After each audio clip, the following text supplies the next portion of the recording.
faire l'hôpital après.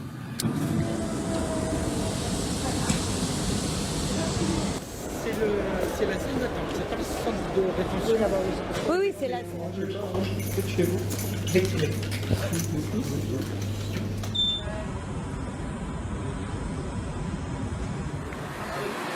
Ah oui, c'est la même voiture, ouais.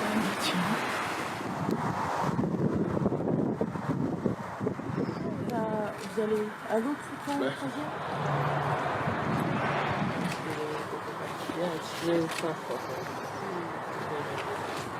Je pense que c'est en train de faire qui force les gens à partir de chez eux.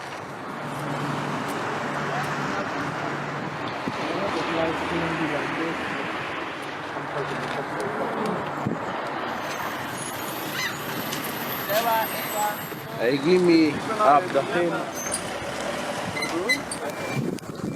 Et vous êtes député Du Val-de-Marne. Du Val-de-Marne, d'accord. Ok. Vous êtes venu... Observer D'accord. comment ça se passe. Ok. Voilà. Donc je vais vous demander juste de vous mettre à l'extérieur du cordon de gendarmerie.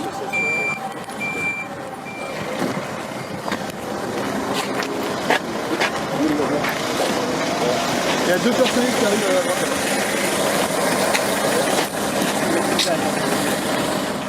Allez-y. Non, pas du tout.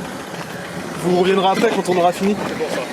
Vous êtes pas au véhicule normalement? Non, du tout, monsieur. Bah, si, tous les jours, ça a été. Monsieur, c'est notre travail, c'est pas le vôtre. Hein, bah, si, je suis là tous les jours, moi aussi. Ah oui, d'accord. Ok. Bon, bah, vous, si vous voulez, vous aujourd'hui, on connaît plus fort et tout, on fait notre boulot. Vous allez jusqu'à là-bas. D'accord.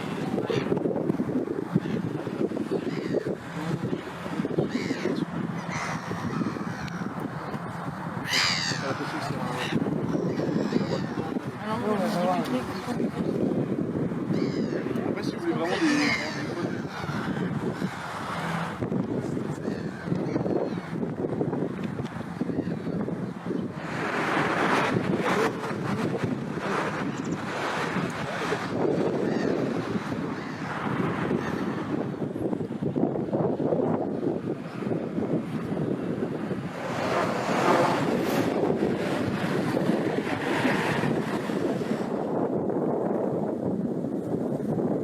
Et en fait, ce qu'on voit là, c'est juste une politique uniquement répressive. Je rappelle que contrairement à ce qui est dit généralement, nous ne sommes pas face à une submersion migrative. Il y a 1% de la population française seulement qui sont des personnes qui ont dû migrer de manière légale ou illégale. Les chiffres restent à peu près stables. La question, c'est qu'à force de construire des murs de partout, la question, c'est combien de gens vont mourir. Donc combien de temps on va laisser nous faire croire que ce sont les migrants qui sont nos ennemis et combien de temps on va ne pas parler des vrais problèmes du pays. Donc Clémentine Autain et Sabine Rubin, nous sommes donc deux parlementaires, deux députés. Et donc ce matin, on voulait faire, comme c'est notre droit, une visite du parcours. D'ailleurs, moi je pense que dans le climat actuel, ça fait partie de la campagne de la France Insoumise, mais il faut porter le fer, quoi. Je veux dire, l'extrême droite dit les termes du débat. Que donc les termes du débat, ce serait il y a trop de migrants et c'est le problème numéro 1 des Français. Et nous on dit il y a une crise de l'accueil. Voilà. Et c'est ça qu'on vient voir. C'est la question de la crise de l'accueil. C'est-à-dire qu'en fait, comme ils n'ont pas assez de personnes pour traiter les dossiers, je prends l'exemple des demandes d'asile. Donc demande d'asile, c'est un droit, mais pour faire appliquer le droit, il faut que le dossier arrive à temps sur le bureau et soit traité. Et le préfet dit très tranquillement, je n'ai pas les moyens de faire vivre donc l'état de droit, puisque je n'ai pas les moyens de traiter les dossiers. Alors d'un côté, c'est vrai que et ça, c'est une crise de l'accueil. J'ai exactement dit comme toi, c'est-à-dire que nous avons lu des fiches. Ouais, c'est ça. Et, mais les fiches ne font pas, c'est pas la vie. Pas de voir le cheminement et de voir des gens. Et de, voilà, ça permet pas de la bien vie, les comprendre fiches. de l'intérieur, l'expérience de ce que les gens vivent. Et finalement, de bien comprendre aussi les politiques à l'œuvre. Bonjour. Donc je vous demanderais de ne pas filmer les visages comme ça. On a envie de sectoriser un peu comme une circonscription. Voilà, donc la salle de maintien est ici. Ah, c'est là, Les gens d'accord. qui sont là en attente. Alors vous avez deux types de personnes qui sont là. Les personnes qui sont en attente d'être transférées à la zone d'attente, dans l'attente de leur vol, ils ont demandé le jour franc de pouvoir faire des démarches, ou d'être entendus par les membres de la DLPAJ pour les asiles, pour les demandeurs d'asile. Et vous avez les personnes qui, elles, reviennent de la zone d'attente, pour laquelle on a reprogrammé le vol. Et donc, ils sont là en attente que nous, on les présente à l'avion. Allez-y, si vous voulez nous ouvrir. Merci. Et puis, l'interphone, justement, pour les gens, s'ils ont besoin de quelque chose, ils veulent boire, ils veulent aller aux toilettes, et qui est directement relié au poste. Et la possibilité de téléphoner également ? Oui, tout à fait. Voilà. La possibilité de téléphoner, on a leurs droits qui sont affichés ici en plusieurs langues. Voilà, donc on a été obligé de tout mettre sous plexiglas parce que ça avait une durée de vie assez courte. On a trouvé plus chaleureux comme ça Alors, c'est repeint, dans l'aéroport. Hein. C'est repeint assez régulièrement. Pardonnez-moi de mon euphémisme, mais on a beau repeindre régulièrement, ça se redit. Même il n'y a pas de fenêtre et tout ça, c'est vrai que c'est... Et j'ai une question. Donc ici, vous m'assurez que les gens restent pas plus de 3 heures. Ah non, ça peut arriver que s'ils dépassent plus de 3 heures, évidemment. Combien ils restent alors ? Ils peuvent passer, parfois les cas les plus extrêmes, ça peut être 6, 7. Ça va dépendre complètement, si vous voulez, des missions qui sont prioritaires. Une petite nouvelle chaise vous ferait du bien, non ? Oui, aussi. Mais c'est compliqué à obtenir. C'est vrai, les dons sont bienvenus. Arrêtez, c'est vrai. Non, c'est une blague. Mais riez pas. J'ai vu c'est choquant, hein. C'est hyper choquant. Ah, c'est le choc, hein. C'est-à-dire que là, c'est Chanel, Gucci. Deux mondes qui se ferait. On est frappé par le contraste parce qu'on sort de la salle sans fenêtre, voilà, très minimaliste, sans eau, etc. Et on arrive juste au-dessus dans un univers de luxe complètement hallucinant. Donc on se dit c'est un univers de paradoxe, de contraste. Et puis en fait on arrive au mot peut-être le plus juste. C'est un monde d'inégalité qui nous saute aux yeux là, très clairement.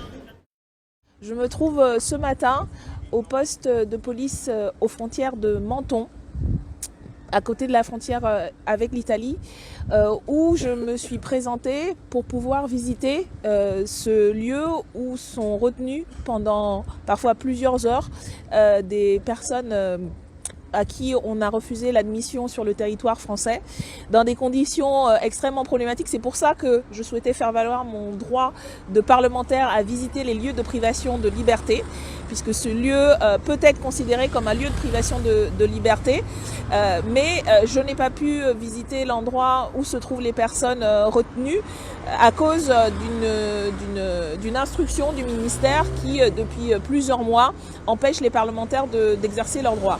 Alors j'étais présente pour pouvoir constater ce dont plusieurs associations, mais également des rapports de la contrôleure générale des lieux de privation de liberté ont indiqué, c'est-à-dire un certain nombre de violations des droits des personnes retenues, des enfants, de femmes, d'hommes qui passent toute la nuit, plusieurs heures, dans des conditions extrêmement précaires. Les personnes qui restent là de 19h à 8h du matin, en fait, sont privées de liberté puisqu'elles ne peuvent pas sortir.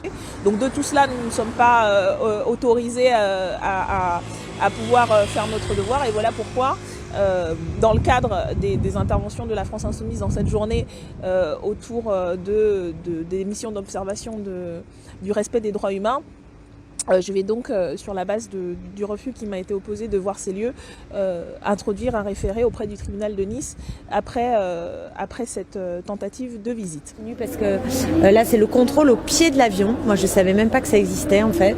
Donc, c'est-à-dire que les passagers vont sortir d'un avion et vont être immédiatement cueillis par des policiers qui vont leur demander à tous des papiers et qui ont visiblement l'œil pour reconnaître de faux papiers ou des problèmes de gens qui ne seraient pas en règle. Donc voilà, c'est comme une descente improvisée et on demande à tout le monde les papiers. Oui, déjà la journée, c'était participer à l'ensemble de la journée pour un accueil digne qui a été organisé par la France Insoumise. Donc on a des collègues qui sont à Calais, là, au moment où on vous parle, d'autres qui sont du côté de la vallée de Roya. Et nous, on a décidé, en plus on est député de Seine-Saint-Denis, on a décidé de venir visiter cette frontière qu'on ne voit pas, mais qui est à 50 mètres de chez nous, c'est-à-dire la frontière des aéroports. Et si on ne peut pas prouver que l'on a le droit d'accéder au territoire français, on se retrouve ici, là où on est, c'est-à-dire dans cette zone d'attente, zone d'hébergement, où on attend que la situation des gens soit traitée. Il y a un tribunal, il y a l'OFPRA, voilà. Et puis la possibilité, ou en tout cas en dernier recours, quand les gens ne peuvent pas rentrer, eh bien, l'idée de repartir. La politique d'accueil, elle est liée au droit. Ce que je veux dire, c'est qu'ici, c'est l'espace qui applique le droit. Donc nous, ce qu'on contexte, c'est les normes de plus en plus restrictives par rapport à l'accueil. Ensuite, il y a un deuxième niveau, et qui concerne plein de secteurs dans notre pays, c'est qu'il y a des catégories qui sont visiblement jugées comme subalternes et que le service public n'est pas capable d'humaniser ces lieux-là. Voilà. Et qu'on le constate pas simplement ici. C'est pour ça que ma surprise, je tombe pas non plus de ma chaise. En même temps, voilà des lieux qui sont à l'abandon, il y a des fuites d'eau, c'est extrêmement vétuste, c'est minimaliste, quoi. Voilà, donc l'état de droit minimaliste. Mais on peut quand même espérer que dans un pays qui est la 6e puissance économique mondiale, on soit capable de rehausser les niveaux des espaces qui sont des espaces d'accueil temporaires, comme les espaces d'hébergement d'urgence, parce que ça ressemble à de l'hébergement d'urgence aussi. Hein. On peut espérer qu'on est capable de faire mieux quand même.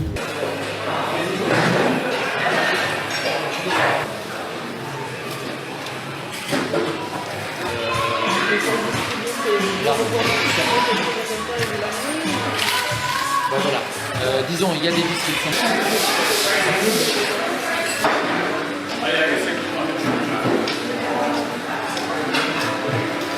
Pouvoir avoir un toit sur la tête, pouvoir être en transit et arrêter d'être chassé comme des animaux.